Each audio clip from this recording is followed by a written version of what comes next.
Good evening, everyone, and welcome back to Matt Errett, who again has agreed to come on and talk to me about some of the complexities of the world we live in today. Matt, welcome back. Hi, Vanessa. Always a pleasure to be back and chat with you. Today, I wanted to really zero in on the Belt and Road Initiative because a lot of people are very confused about China, about its relationship to COVID, about what's going on in Shanghai. Many people have the impression that it's an authoritarian regime. Of course, a lot of this is due to extremely well managed propaganda in the West. But to start us off, and I want you to talk about the history of the Belt and Road Initiative, originally, I presume, the Silk Road, its historical relevance, and then bringing us, if we can, to the relevance that it represents today. But first of all, I just wanted, as an introduction, to read from a paper that was produced here in Syria by the Watakat Watan Foundation that was established by Buthaina Shaban, who is the media and political advisor to the presidency, that talks about the Arab policy paper, which was released by the Chinese government in 2016. Now, the foreword of the paper was written in the spirit of history. Over 2,000 years ago, land and maritime Silk Roads already linked the Chinese and Arab nations. The policy paper emphasized historic cooperation, peaceful relations, and the openness of each civilization towards the other. It called for close cooperation, mutual learning, and the promotion of regional peace, something that here in this region we're definitely not used to, stability, and economic development. Noticeably, it encouraged China and the Arabic world to work together on building a new type of international relations that would safeguard state sovereignty, independence, and territorial integrity. And the paper affirmed China's continued support for the Middle East peace process and this is interesting for me, the establishment of an independent state of Palestine with full sovereignty based on the pre-1967 borders. In addition to China's adherence to political solutions to regional hotspot issues and its support for the establishment of a nuclear weapon-free and WMD-free zone in the Middle East. Any comments on that? And I just, because I think when people are discussing China's role in world affairs, they tend to see it from quite naturally, from a very Western-centric point of view. So what I wanted to do initially is to introduce the Middle Eastern point of view and how China is perceived as one of the more positive and future partnerships for Syria in particular that has undergone this 11-year war.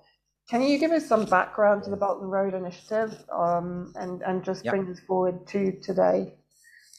yeah, most certainly. And I think that 2016 statement is eminently reasonable, and I think really a sign of the future. If we are going to get through the current fires plaguing humanity, then it is because we are going to adopt a way of thinking which has been antithetical to the existence of empire for a very long time. And the Belt and Road Initiative is something which gets very much maligned in the Western press. I'm assuming that most of the listeners today are going to come from a Western audience. We're often encountering terms like debt trap diplomacy, a new Chinese imperialism to extend economic imperialism around the world by getting countries into debt slavery, Mm. not building any actual infrastructure, but just getting them into debt in order to dominate them, as a way to replace the American values or the Western rules-based order is often how it's framed. This is entirely bunk. When you actually look at the data and you look at just the facts of where the Belt and Road Initiative, otherwise known as the New Silk Road, everywhere it's been applied, which now involves about 143 countries who have signed to varying degrees of memoranda to cooperate to join that framework. It's a very different paradigm. It's a different way of thinking about economic value and security, and also self-interest. And I think that it's actually The Belt and Road Initiative, to say something about what it actually is, it arose as the name given to China's foreign policy after 2013, once Xi Jinping had arisen as the head of state um, in 2012. But the name given was the New Silk Road, specifically in order to revive the idea of the ancient Silk Road. And these are civilizations, all of the Arab states, the Chinese, increasingly India, who we're seeing vectoring towards this, represent different civilizations from the West, and they've got a different way of relating to their memory, their past. The West is a very, I mean, especially of the United States, is a very young country, 260 years old or so. Its memory doesn't seem to go back very far at all. But the original Silk Road arose in 200 or so BC, and existed under the Han Dynasty for about 400 years. It was an east-west corridor that exchanged not only spices and silk, but obviously technologies, languages, people who worked along the trade route, which stretched all the way through the Middle East, through Southwest Asia, into Carolingian Europe in the Tang Dynasty, before that to the Romans, and with branches off into Africa.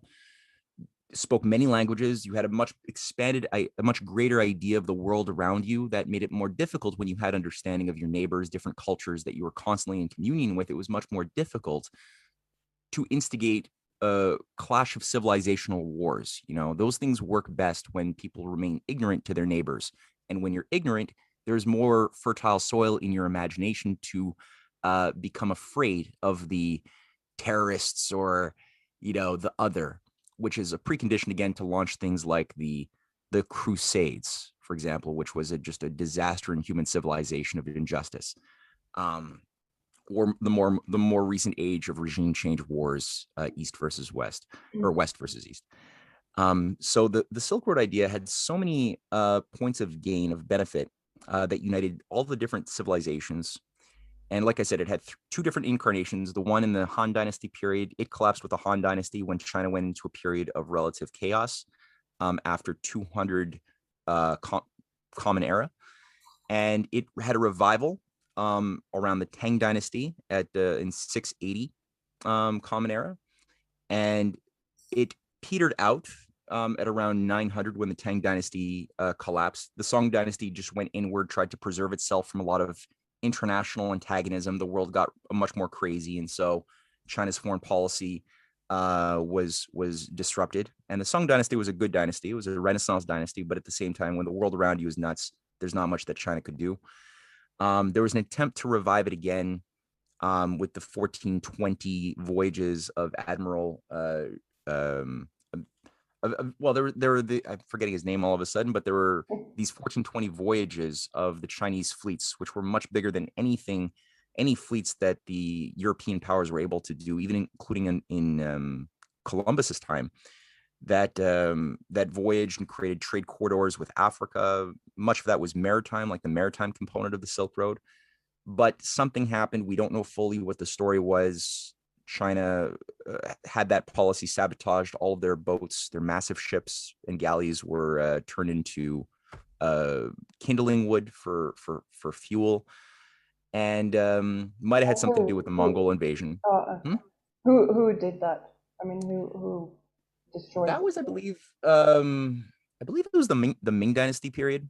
Oh, Now, the Mongol invasions had happened earlier, but there might have been some element of that as well. I'm not too sure, and I don't know if any historian has properly pieced it together. I would be curious. But then after that, again, the focus was a more inward China. They blossomed to become, with India, the biggest economic power by the late 18th century. The per capita GDP and overall productive processes in both India and China through their manufacturing, textiles, their capacity to build infrastructure was the highest by far, by orders of magnitude in the world. And it was really only with the British Empire's decision to really vector itself and focus on Asia, to destroy China by opium, and to destroy India by free trade and also opium production, where the British Empire policy by the 1790s, and it really got underway in the early part of the 19th century, became destroy India's ability to have textiles. It had the best in the world.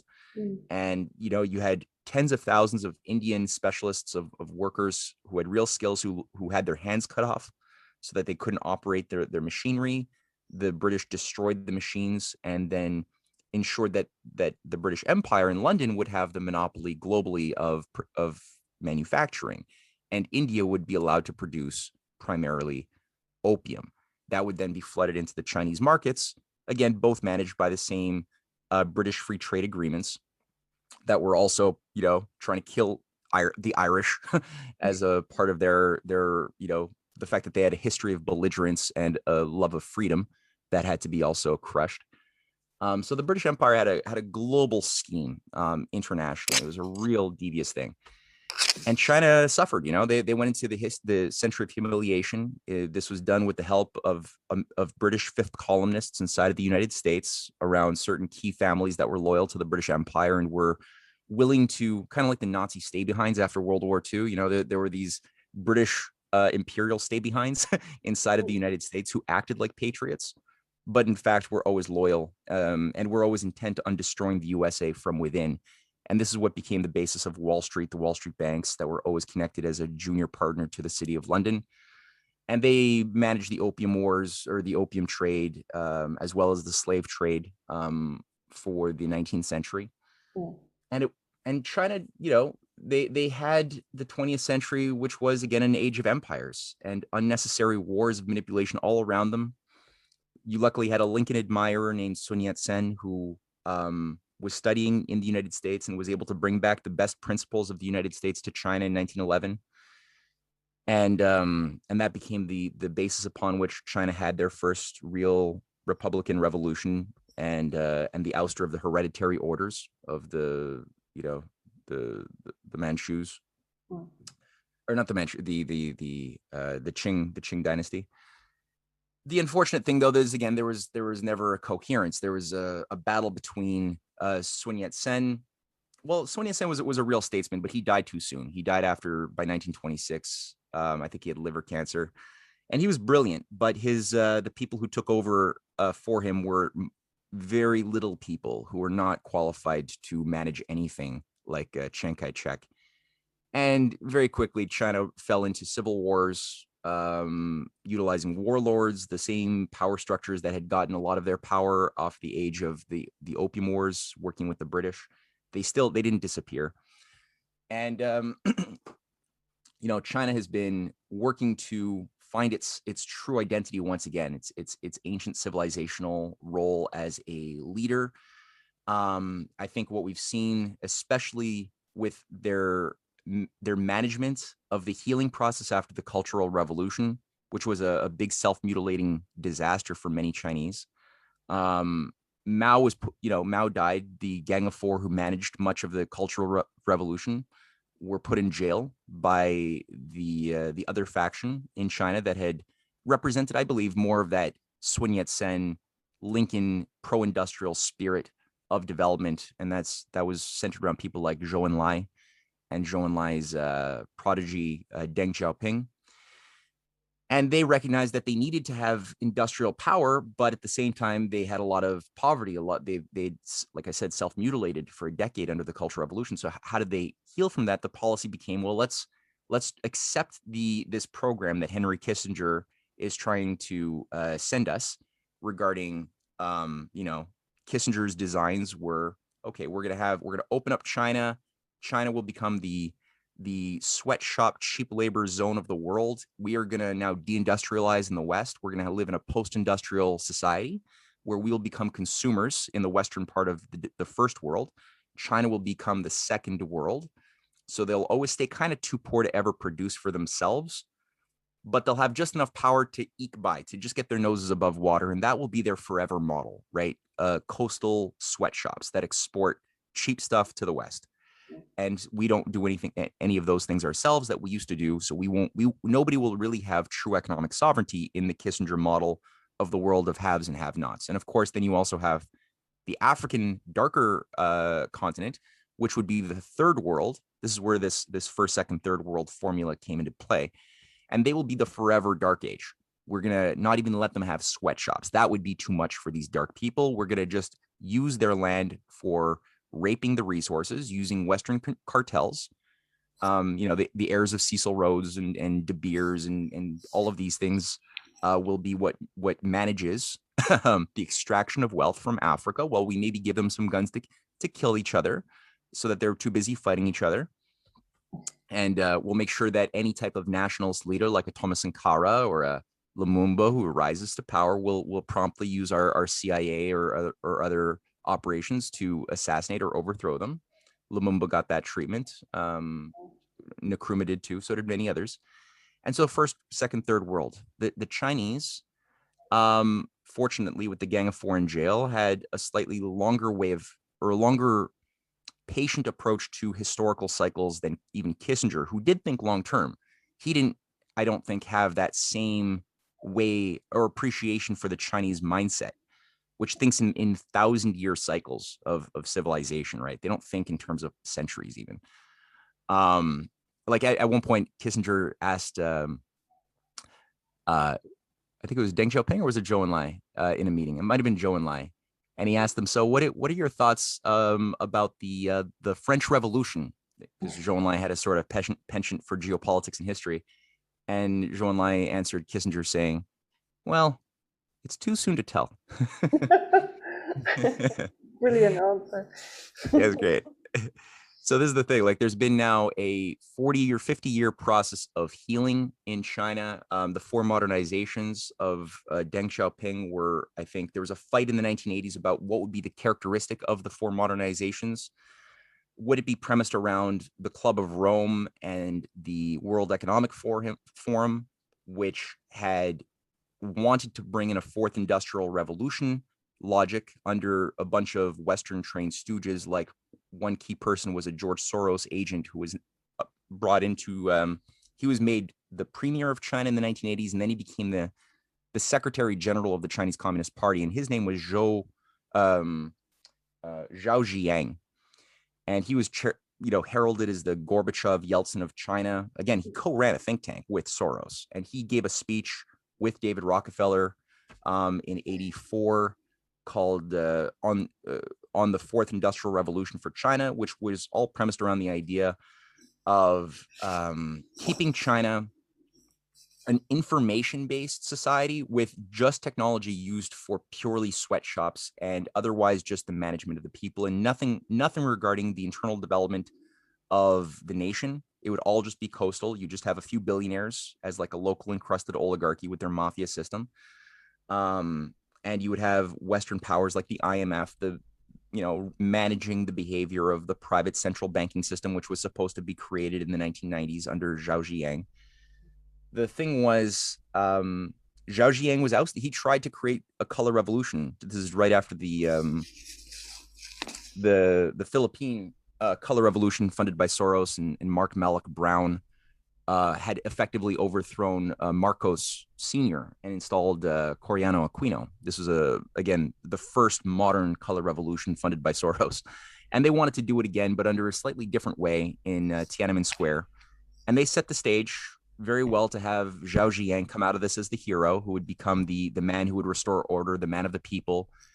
And people are told these stories in the West about Tiananmen Square as this big, giant massacre of peaceful students. And when you actually look at the story of that, I'm sorry to tell you, it's more like the Ukraine Maidan 2014, which used hardcore killers. Like there's charred bodies of dozens and dozens of PLA soldiers who were strangled and lit on fire by provocateurs who were infused into this process to turn it into a bloodbath. It's very similar to what we saw in the Maidan in 2014. The thing was, it didn't work, and Soros' stooge was stripped of all of his honors. He was put under house arrest where he died, and Soros was kicked out of China forever. He's not allowed to operate any open society operations, and he hasn't for 20 or 30 years. Russia came later to that realization.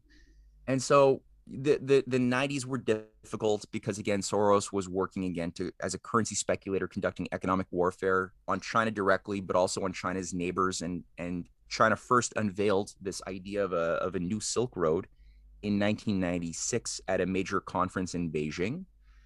At the time, it was Jiang Zemin who was president. He's a bit of a mixed bag. I think overall not so good, but the conference was good, and it did lay out a grand design for how China could change the system of international rules by starting to include new advanced technologies with a focus on rail connectivity, cooperation with their neighbors, with east-west corridors, but a focus on consolidating a Eurasian system of self-interest of different cultures from India, Pakistan, Russia played a key role. The Arctic played a key role. All the Central Asian and Southwest Asian countries, and it was a grand, brilliant idea that was moving forward into actualization. And due to a series of crises that were artificial, like you had the Asian tiger crisis of speculation, the destruction of the markets of Laos and Cambodia, and Malaysia kept through it because they kept capital controls their banks. But a lot of the surrounding countries were just turned into basket cases due to George Soros' speculation. Then you had a big hedge fund, the LCCM hedge fund collapse, and the GKO Russian bond market went to crap all around the same period in 1997. So that there's an international contraction of credit and an inability to have the stability required to emit credit for these types of 5, 10, 20-year mega projects. So it's sort of this project disappeared. An organization which was the only one that I know of in the West that was really supporting that and even was presenting in China on this was the Schiller Institute. They did a lot of reporting and a lot of good engineering feasibility studies that they commissioned, which had taken good traction to a lot of the intelligentsia of China. But again, it didn't really go anywhere. The world went in another direction. And so for 15 years, you had the wars, 9/11, the wars in Iraq and in Afghanistan, a new age of chaos emerged in this area of Southwest Asia that needed to become stable to have the investment security for the Chinese to invest in these things. You had to have some stability. If everything is being lit on fire, it's very difficult to emit, commitments for 5 or 20-year projects. You just can't. It's hard to do that. Who's going to invest in those things? So that derailed a lot of this. And it was only in 2012 where Xi Jinping, I think you had a real convergence of a lot of the patriots of China who recognized the destruction that had been done by the Western liberal technocrats and billionaires who had been created, who survived the Zhaojiang purges earlier on. And these are groups centered around what's today known as the Shanghai clique of billionaires. I think most of them have been purged, though, under the past 8 or so years of the crackdown. But 1.5 million figures within the Chinese Communist Party have suffered vastly, like that. And when I say suffered, I mean it justly suffered because of their corruption. Some have gone to jail. Some have just lost all of their honors. They've been kicked out of the party for a variety of crimes. And you'll usually find their associations. People like Jack Ma is one of them, who's a figure deeply connected to the World Economic Forum, World Economic Forum trustee. And he was taken down when he called for essentially an economic regime change in China about 1.5 years ago. There's many others too. Miles Guo, who is one of the richest men in China running Zenith Enterprises. He avoided prosecution in jail by escaping China in 2014 and going to New York, where he has a close operation that he set up with Steve Bannon. He also manages an insurgency operation with connections into Ukraine as well.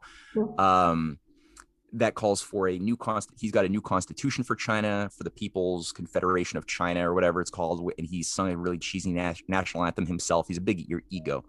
But he has a lot of Western educated young Chinese expats and foreigners who are really into what he says. I don't think he has much support on the ground anymore. He might have a few years ago, but it doesn't seem to be there anymore. It's been extracted. So China has de-weeded their deep state garden much better than most other countries.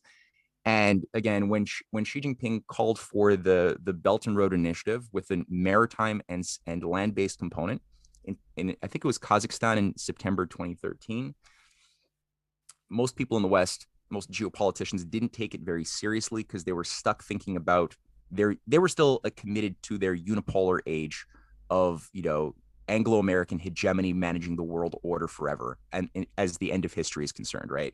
They couldn't break from that blueprint that they had put so much effort into. This is the new world order, and that's what Joe Biden, Kissinger, George Bush Sr., everybody just was celebrating the New World Order in 1992 when the Soviet Union disintegrated. And that was supposed to be, again, the new forever model, is no more nation states, post-nation state system, and a turn towards a new set of values for a transhumanist society governed by a master class of scientific managers above the system who would slowly manage the depopulation of the world, the dissolution of industrial civilization as we know it, by going towards a new type of what's called green sustainable world ethic, nominally to protect nature, but really these people don't care about nature. It's about control. Well, they care about nature in the sense that they want to pillage it and plunder it and use it to their own. Yeah, exactly.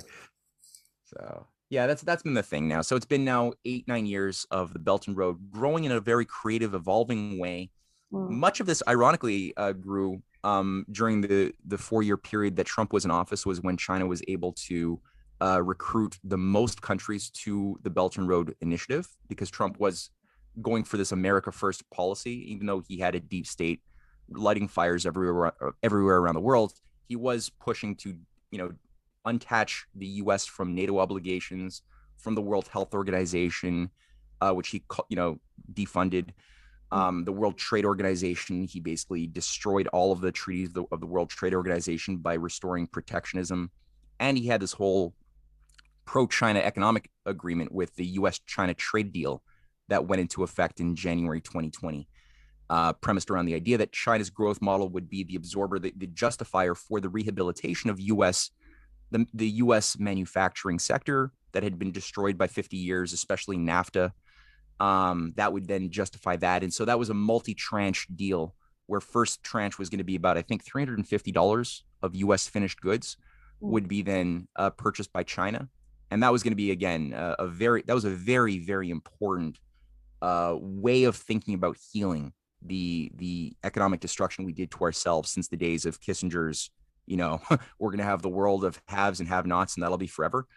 That had to change.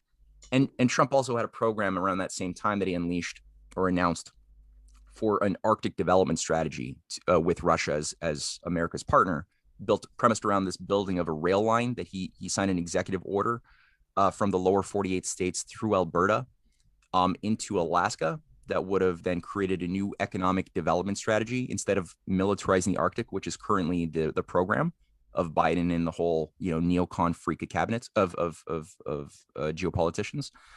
The idea was to basically, look at the Polar Silk Road, because that's, again, what China and Russia have been doing since 2018. They've created the Polar Silk Road as the Arctic branch of this, that cuts about 10 days of transit of goods from China to ports in like Amsterdam. If it goes through the Arctic zone, and also with rail corridors and other things that Russia is pushing with Sergei Shoigu and Glaziev and many others for extending civilization in the Russian through Siberia. New cities are being constructed as we speak. So it's, again, a very different model. Like in the West, we haven't built a new city in America or Canada since like 1920 or something. It's, like we haven't city built in a long time. They're doing that now. We've just been extracting wealth. So if you look at the two different ways of thinking about wealth, one is based upon a creation of that which doesn't exist, or Sergei Glaziev, pointed out 90% of China's financial sector, its credits that are created within its financial sector, 90% go towards the contours of expanding production and ensuring ultra high economic growth. Whereas in the West, it's far less than even 20%. $1 in $5 reaches the real sector. Most of that just gets absorbed into bailing out Wall Street overbloated speculative banks. Nothing is going into the real world. The real world in the West is being shut down. And we have a much more usurious debt-based system here that has been destroying the potential for world development for 70, 80 years under the IMF and World Bank. And now we're accelerating the destruction of our food production, the destruction of our viable energy production or systems. That's all being shut down very quickly under the guise of COVID and now the war. But no, it's so one is like a system of creation, the other one is a system of destruction. The idea of national interest, of self-interest, is much more viable with the Chinese way of thinking currently, and it would have been more viable with if the United States could restore its way of thinking about its real self-interest, because the American people, even the American nation as a nation and as a people, did not benefit by the last 60, 70 years of imperialism since the death of JFK and Vietnam and globalization. It's just been if the people didn't benefit, they got poorer, the nation got weaker, the nation's environment got more unstable. More people hate America today than they did 50 years ago.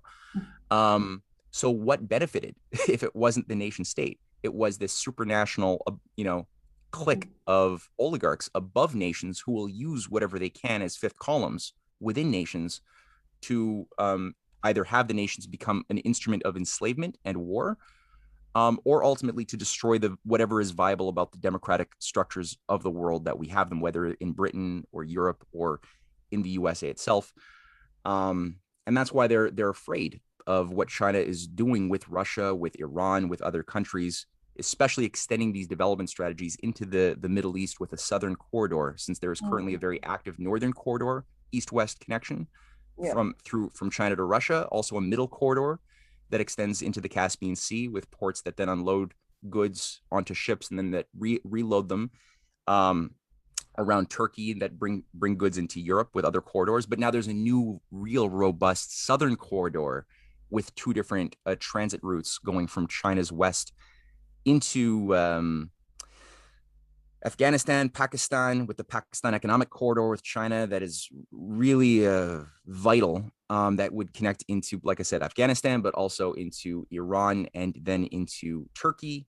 And another one that just bypasses Turkey completely with a southern route, that I think really freaks out Erdogan and others, because they don't want to be left out of this party, But at the same time, Erdogan also wants to benefit by being a part of the Western geopolitical game. So he's walking a very dangerous, fine line with two different paradigms that have no compatibility within them, which is an interesting thing to sort of, sometimes horrifying, but sometimes very interesting thing to evaluate.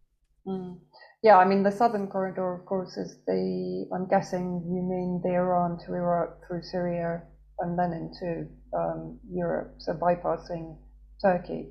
Is that what you were talking about? Because certainly that was one of the reasons the Five Seas project and the Belt and Road Initiative was one of many reasons that Syria was targeted for regime change. And of course, it's also one of the reasons why America has been sure to occupy the Northeast and to basically shut down the border there with Iraq, and also at Al Tanf, their illegal military base on the border with Iraq and Jordan in the southeast. Not only, of course, to protect Israel's security in the region, because a land route from Iran through Iraq into Syria would ultimately end up in Palestine also. But also to basically block any idea of the Belt and Road Initiative through Syria, because I mean, Syria's history with China and the ancient Silk Road, of course, was one of the earliest partnerships between the two countries, and Syria was really the hub at that point, from Palmyra through to, and interestingly, the areas that were first occupied by the terrorists were on the Belt and Road track. So Palmyra, Aleppo, which was going to be the prize of Erdogan, and Jarablus on the border with Turkey. All those three were the main sort of route for trade with China historically. So it's interesting when you actually look at the map of, and Homs, actually, because Homs has hydrocarbons and oil, same as the Northeast. What's also very interesting is that if you go back to the growth of the Crusades in the early 11th century when they were launched, the trade routes that were utilized by the early Crusaders in the First and Second Crusades were trade routes that had first been innovated and carved out by the Tang dynasty's Silk Road through the Abbasid dynasty, with all the trade corridors run and managed by Radhanite traders. Mm. Ironically, mostly Jewish, but they spoke like 10 different languages, and they were actually diplomatic envoys for different kingdoms, and they were actually doing a lot of good.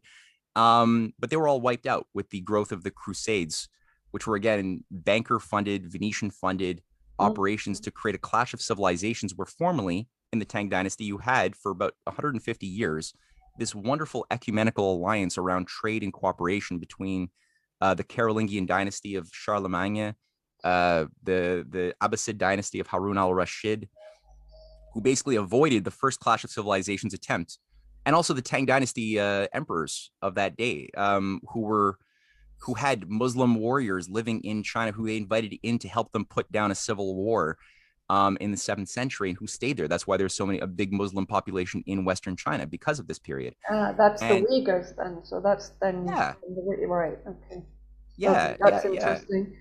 Because of yeah, course the Uyghurs, I mean, we have 25,000 Uyghurs in Idlib in the northwest.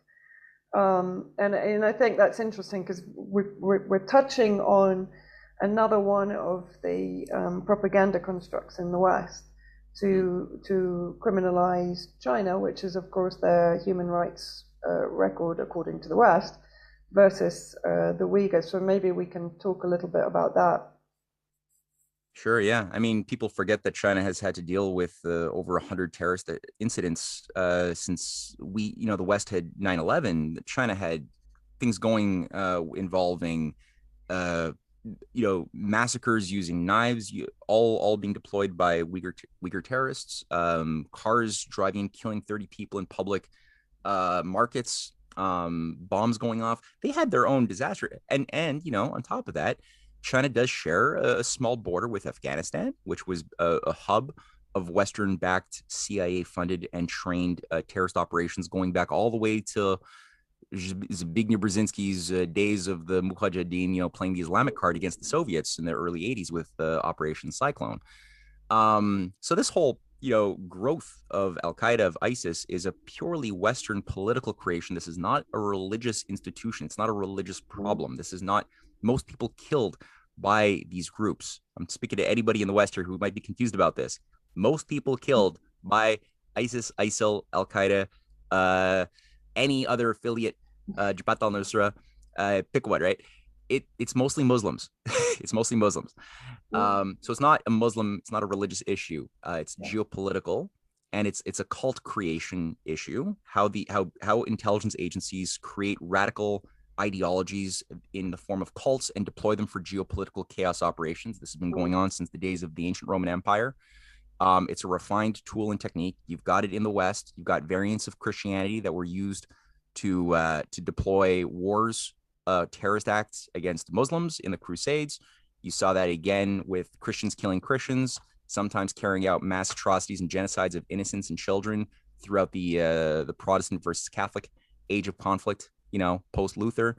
There's a lot of this. We saw this with George Bush and this whole weird sect of post-millennial Christianity, all thinking that it's their duty to usher in Armageddon to bring in the Messiah for the second time. Yeah. And you got good Christians, you got bad Christians, you got good Muslims, you got bad Muslims, you got good Jews, and you got bad Jews.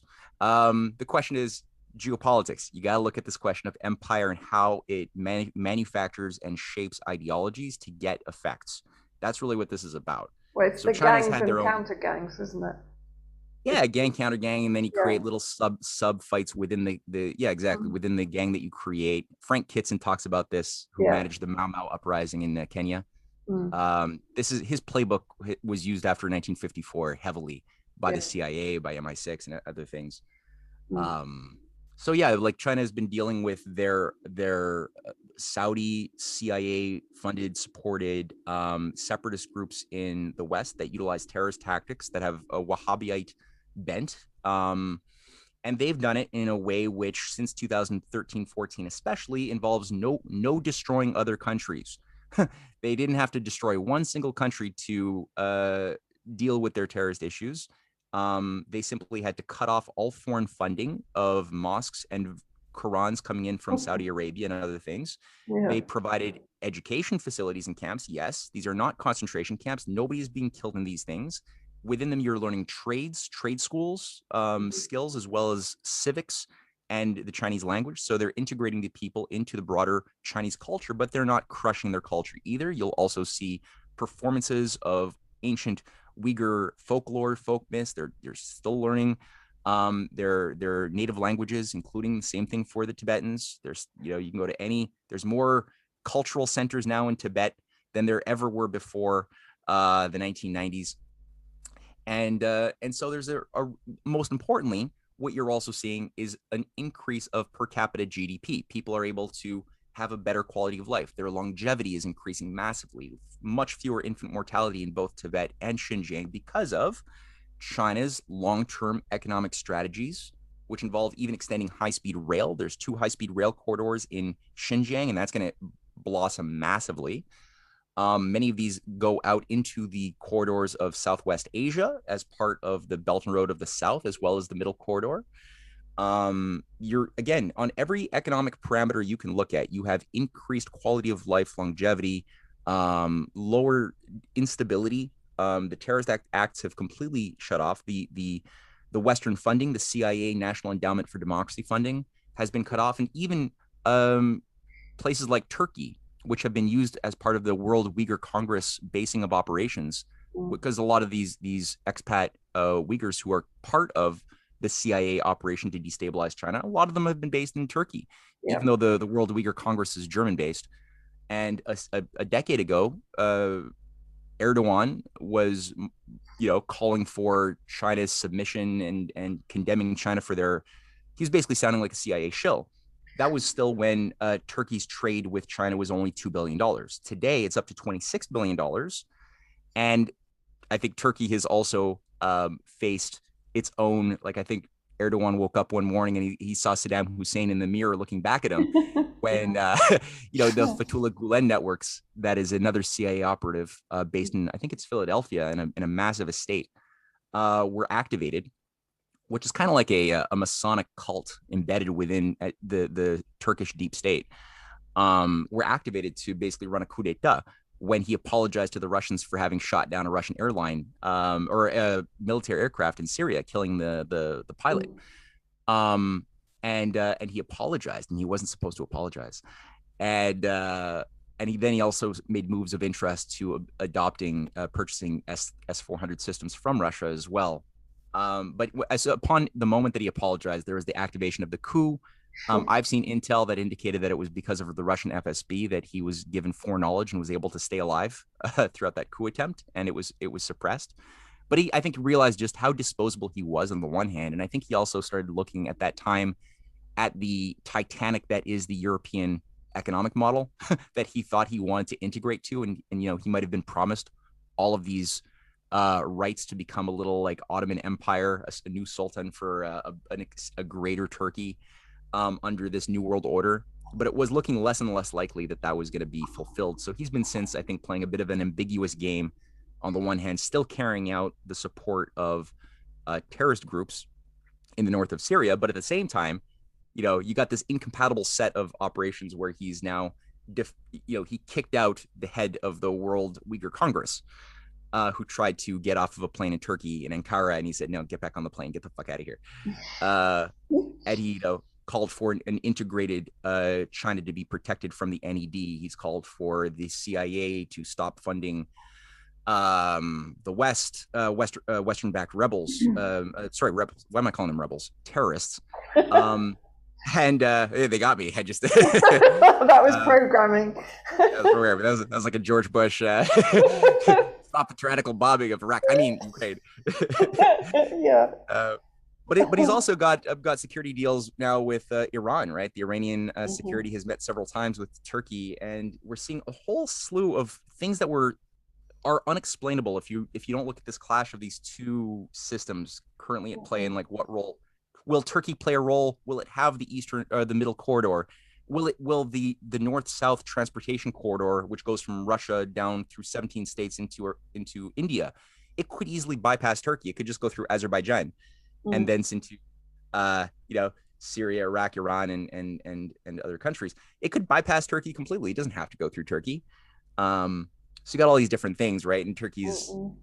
trying to, I think, get the most out of both worlds. But the fact that they did say that they were going to veto the entry of Finland and Sweden into NATO, that's an interesting thing. I'd like to see where that goes, if he can hold to that or not. That could be very important for the world if those two idiot countries can be kept out of NATO at this point in history. Mm. Very important. Yeah, it's yeah. We need to have another conversation about that. Yeah, About what yeah, we'll have to follow we up on talk. that. But yeah, I'm just trying to sort of untangle what's in everybody's minds. I guess. I mean, China to some degree does contradict itself. I mean, we've talked about this, and probably we need a separate talk and maybe involve Issa Blooming Sure. and Yemen, because China is not playing such a clean role there and is Mhm. arming the Saudi coalition. It voted for, so did Russia for that matter. It voted back in the criminal UN resolution 2216, which recognizes the legitimacy of the illegitimate Mansour Hadi, who exceeded his GCC mandate by 1 year and then still hadn't achieved what he Yeah. was supposed to have achieved. And he effectively resigned twice, actually, Hmm. before the war started in March 2015. And Jamal Ben Ammar, who was the UN envoy at the time, said, there was absolutely no need for the aggression. The Yemenis had resolved all issues politically, and the aggression was absolutely uncalled for. So, Yeah. I, I won't solely abuse China in this respect, because Russia has also been a little bit sort of remiss in its attention towards Yemen. Of Hmm. course, this could be a case of realpolitik in the sense that they are focused more centrally, although China is very involved in Africa, and the Horn of Africa and southern Yemen have become very much in the crosshairs again of the British neo-colonialists, Yeah. right? Because I mean they were previously kicked out of Aden, but the Horn of Africa, which sort of gives them a launch pad both into Yemen and into Africa itself. So I find it sort of fascinating and really rather disappointing that Hmm. both China and Russia have sort of abandoned Yemen to its fate. Largely, of course, Yemen is the graveyard of invaders, as it's proven throughout history, and it's taking the war to Saudi Arabia and to UAE very successfully. And I honestly believe they will eventually win this war. But I'm surprised by Russia and China. I mean, any thoughts on Can I that? ask you a question? Quick Yeah. question: Is the peace treaty still holding at all? That was settled about a month and a half ago or 2 months ago between Saudi Arabia and Yemen, or has that been broken? I believe it has been broken, although I saw something the other day that Sana'a Airport had opened again, and I think that's almost the first time since 2015. Yeah, I'd read that there was like the first passenger flight Yeah, out. which is extraordinary because Um, that means that people can actually leave for medical treatment because, of course, yeah, there's been dying of treatable diseases because of the blockade, yeah, which is one of the worst in history. And of course, it's being enabled by the UN, as I said, by the yeah. resolution 2216, just as they did, of course, No, in you're raising great. These are all very important points, and I mean, from my standpoint, it's been a learning process the last few years, to try to think in terms of global. Like, there are no nation states, right? We know that that's a fiction of the UN, of mainstream media, to talk about the world as far as like nation states are Iraq. concerned. The reality is, and I really I try to really hammer this point in all of my conversations and writings, is just that all of history can only be understood from the standpoint of a battle of an oligarchical ideology and a continuous function of an oligarchical structure of controls above nation states, and real human beings, like real humanity, which operates in ways that the oligarchy, the oligarchical system of thinking, because it transcends individual oligarchs who live and die in time, right? But there's the higher continuous function of how they think and how they think of the system they're trying to control, of human beings as talking cows that don't really have ideas that are beyond what is acceptable to the master class. So you have within that the expression of political technologies, economic technologies that are, I call them technologies because I do think of government as a form of technology that can be made a better designs or worse designs, in order to satisfy the needs of the people, to have freedom, to have their basic rights, of food, of security, and other things met. And yeah, when you make your constitutional or legal changes premised around something which honors the real scientific reality of what we are, things get better. Empires lose their power, right? We harmonize our interests more with understanding, cooperation, and when we don't, when we defy so-called natural law, which is what the empire system has always been based on. There's no evidence that the system of empire is a natural system. It's premised on free will and false ideas. But when we define natural law, the consequences: more division, more discord, more fear, more anxiety, more of all of the bad things, right? That we see as spiritual pain, physical pain, and we get less. Our potential to thrive is reduced as we're corralled as little like talking cows again in a depopulated, dumbed down system. So anyway, that's how I try to sort of tend to look at things. And within every country, you got fifth columns, you got deep states, you have patriots and human beings who care about peace and the well-being of their people and their traditions. They care about their souls in some cases. And I think when I look at, China's general grand strategy currently, there's a consistency that I'm seeing to it, and they want to try to win over diplomatically as many countries, with all of the corruption in these countries and basket case insanity, Saudi Arabia being a big trophy. They want to win over Saudi Arabia and a lot of the Gulf states into the new architecture that they've put online, which is outside of the rules-based international order. Now you're dealing with crazy, like evil and crazy, when you're doing this.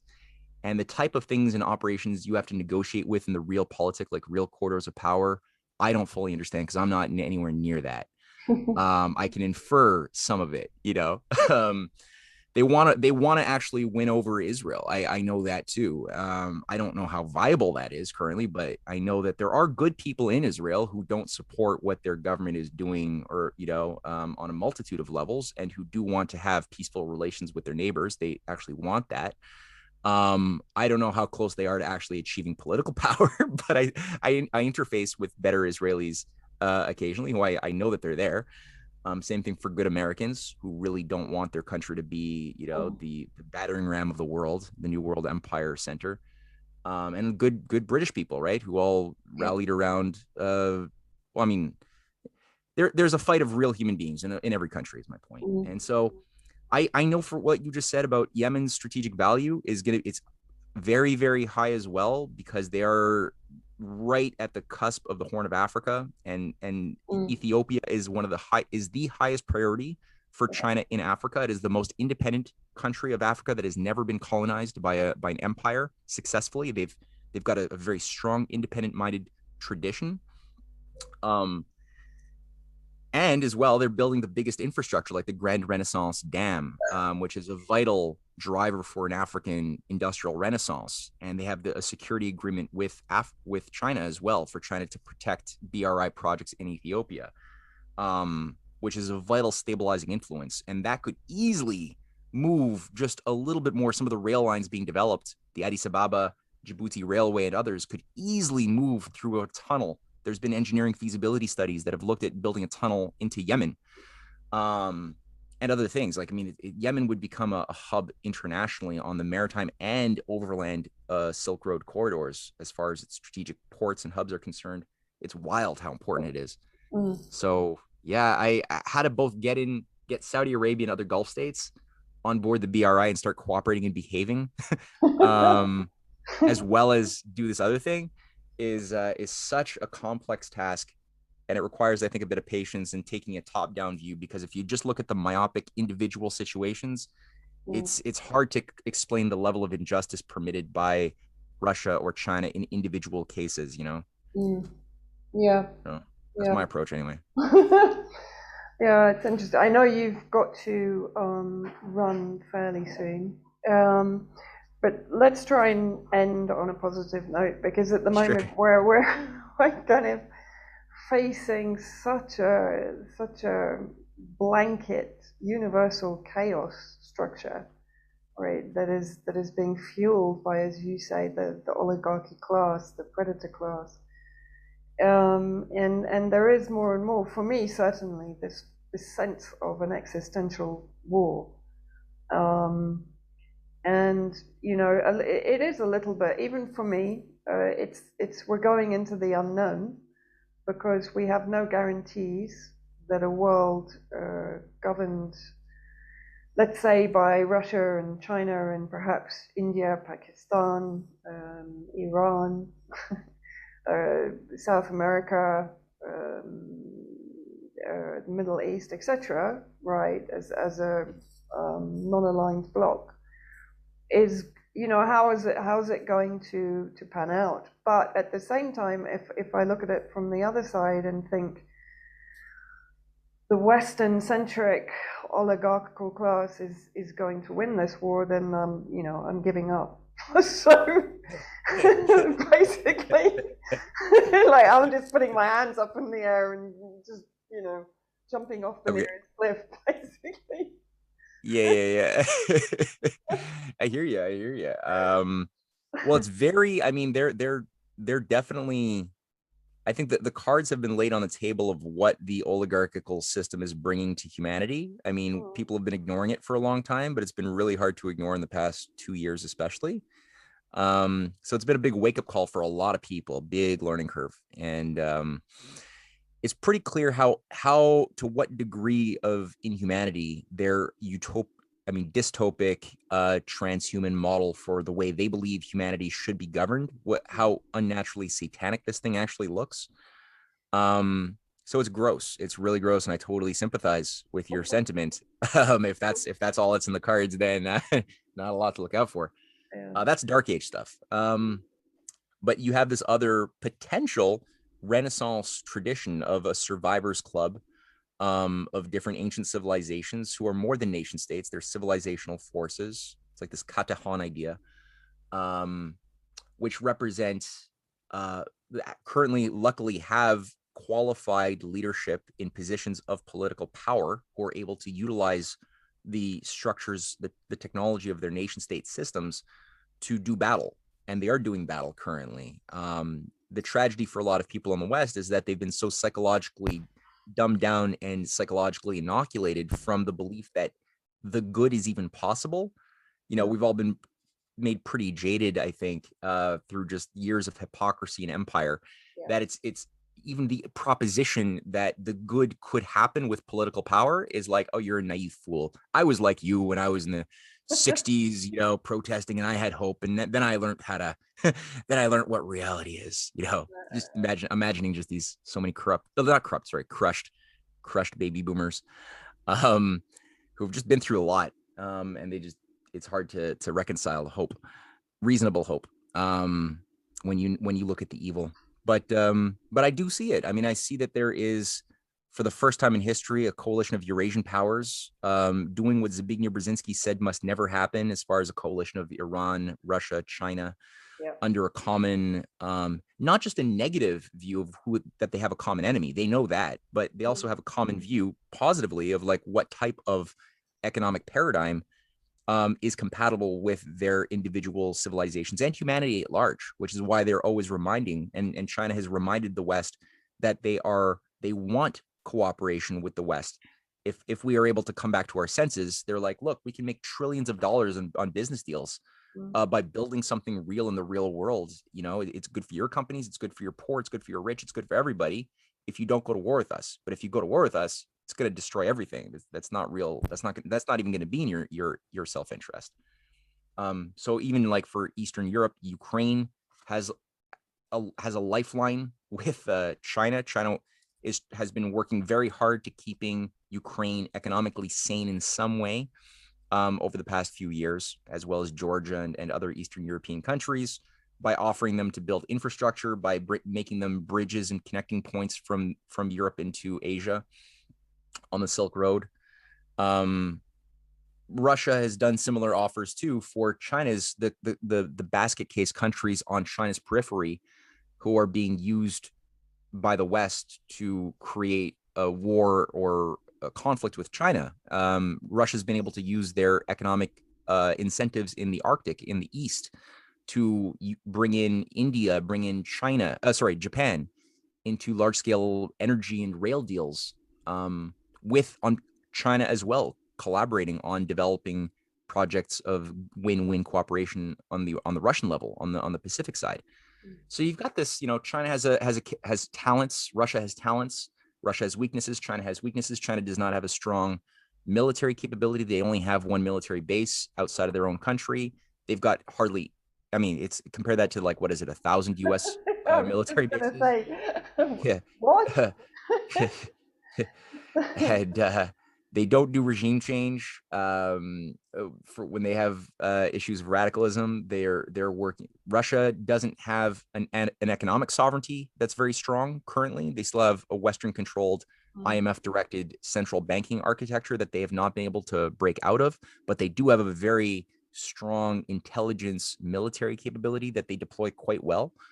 And together, Russia and China, I think individually would have been destroyed, but together they have used their talents very, very well together so far in a very hostile terrain. I think they're even bringing in India more and more onto that boat. Yeah. Pakistan, I hope with the new government, they don't sabotage the new Silk Road deals with China and continue to be a positive player with Afghanistan that desperately needs this industrial development. I hope that happens. We'll see what happens. I think it's too soon to tell so far. Mm. But yeah, Well, people can't lose hope. I mean, it's just they got yeah, to focus on the exactly. big picture, right? We got to think longer term than we're used to. Yeah, exactly. Yeah, Matt, thank you so much yet again for bringing a bit of clarity to the fog of perpetual war, which is, you know, really sweeping across the globe at the moment. I mean, US just invaded Somalia. I mean, that just sort of, you know, that Uh, just disappeared, right? There's no Twitter avatars and Somalian flags anywhere. yeah. Not like there were for Ukraine. I'm sure there's a good reason for that, but Sure, yeah, we'll cover that at a later date. sure. Matt, where can people find your work? Oh yeah, they can go to CanadianPatriot.org or RisingTideFoundation.net, which I co-manage with my wife Cynthia, who's the president, and we also co-wrote a series of books on the clash of the two Americas. One of the volume 3 goes through a lot of the origins, the development of China's new Silk Road, like we talked about, but in a lot more depth. It also goes through the ancient Silk Road, some discussion, some chapters around Khazaria, the Khazar kingdom, and its relationship with Charlemagne's Europe and the Abbasid dynasty, as well as the Tang dynasty. Mm-hmm. So anyway, they can get that stuff easily on CanadianPatriot.org as well. If they want a signed copy and they want to bypass Amazon, they can write to me. They're $20 each, and I could send you a signed copy. Also co-signed obviously with Cynthia. And just writes me at info@risingtidefoundation.net. Or if you're too poor because the economic system has been brutal to a lot of us, Mm. just write to me and I'll send you a free PDF. Yeah. And you have Telegram channels and Oh you yeah, yeah, have yeah. Telegram. Yeah. Substack. Thank you so much. I'm not used to this. Like promoting Telegram. Yeah, Telegram is I'm trying to start this thing up. It's pretty fun. So it's people can find my channel on t.me /Canadian Patriot Press. Yeah, brilliant. Matt, thank you so much for yet again bringing such a wealth of history and knowledge and insight, and hope to speak to you again very soon. Look Thank after you, yourself. Vanessa. I look forward to future conversations, and yeah, stay safe. Take care. Bye bye. Bye.